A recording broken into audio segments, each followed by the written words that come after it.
সন্দেশখালী যাবেন অভিষেক বন্দ্যোপাধ্যায়। 10ই মার্চের মধ্যে সন্দেশখালীতে সভা করবেন অভিষেক বন্দ্যোপাধ্যায়। জানবো, সঙ্গে রয়েছে আমাদের প্রতিনিধি প্রবীর চক্রবর্তী। প্রবীর, কি আপডেট, কি জানতে পারছো? দেখো, এই মুহূর্তে রাজ্য রাজনীতির মূল যে আলোকপাত হয়েছে সন্দেশখালী অঞ্চলকে নিয়ে। বিরোধীরা প্রতিদিনই তারা সন্দেশখালী যাচ্ছেন এবং কার্যত এই ইস্যুতে তৃণমূল কংগ্রেসকে কোণঠাসা করার তারা চেষ্টা করছেন। একাধিক অভিযোগ করছে তৃণমূল কংগ্রেসের বিরুদ্ধে, কখনো শেখ শাহজাহানের বিরুদ্ধে, কখনো উত্তম হাজরা, কখনো শিবু হাজরার বিরুদ্ধে নারী নির্যাতনে একাধিক অভিযোগ বিরোধীদের। এবং সেখানে দাঁড়িয়ে বিরোধীরা প্রতিদিনই যাচ্ছেন সন্দেশখালীতে।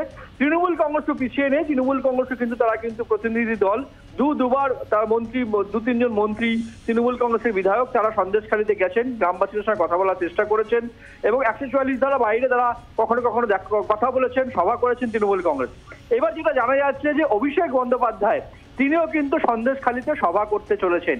তৃণমূল কংগ্রেসের সর্বভারতীয় সাধারণ সম্পাদক আগামী 10ই মার্চের মধ্যে, যেটা জানা যাচ্ছে যে মার্চের প্রথম সপ্তাহে বা 10ই মার্চের মধ্যে অভিষেক বন্দ্যোপাধ্যায় সন্দেশখালীতে তিনি সভা করবেন বলা যায়। এবং সেখানে দাঁড়িয়ে বিরোধীদের যাবতীয় অভিযোগের জবাব তিনি সন্দেশখালীতে দাঁড়িয়ে দেবেন।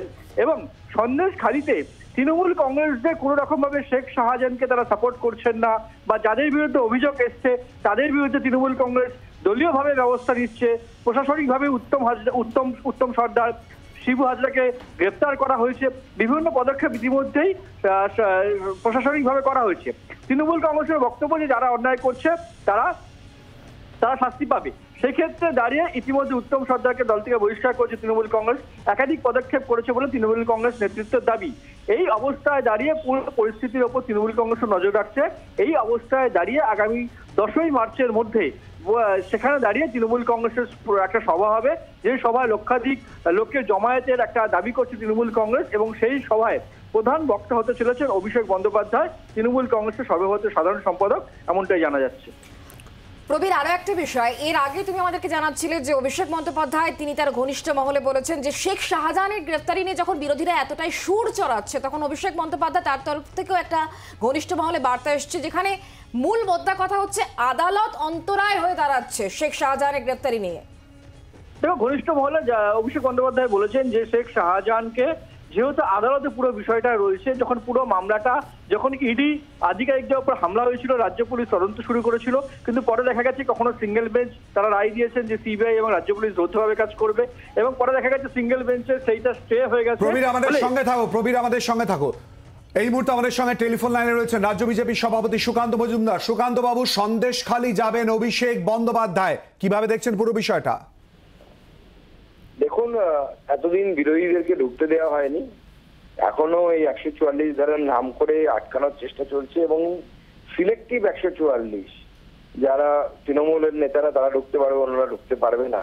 এই যে এতদিন চললো, আমরা এর বিরোধিতাই ছিলাম এবং তার কারণ হচ্ছে এটা তৃণমূল কংগ্রেস এটা চালাচ্ছিল এই জন্যই যে তৃণমূলের নেতারা ঢুকে প্রথমে গ্রাউন্ড লেভেলে পুলিশকে দিয়ে এবং নিচুতলা নেতাদেরকে দিয়ে মহিলাদেরকে ভয় দেখানো হবে এবং তারপরে এই ধরনের সভা করে একটা সন্ত্রাসের বাতাবরণ তৈরি করা হবে সন্দেশখালীতে, যাতে মহিলারা কারো বিরুদ্ধে মুখ না খোলে।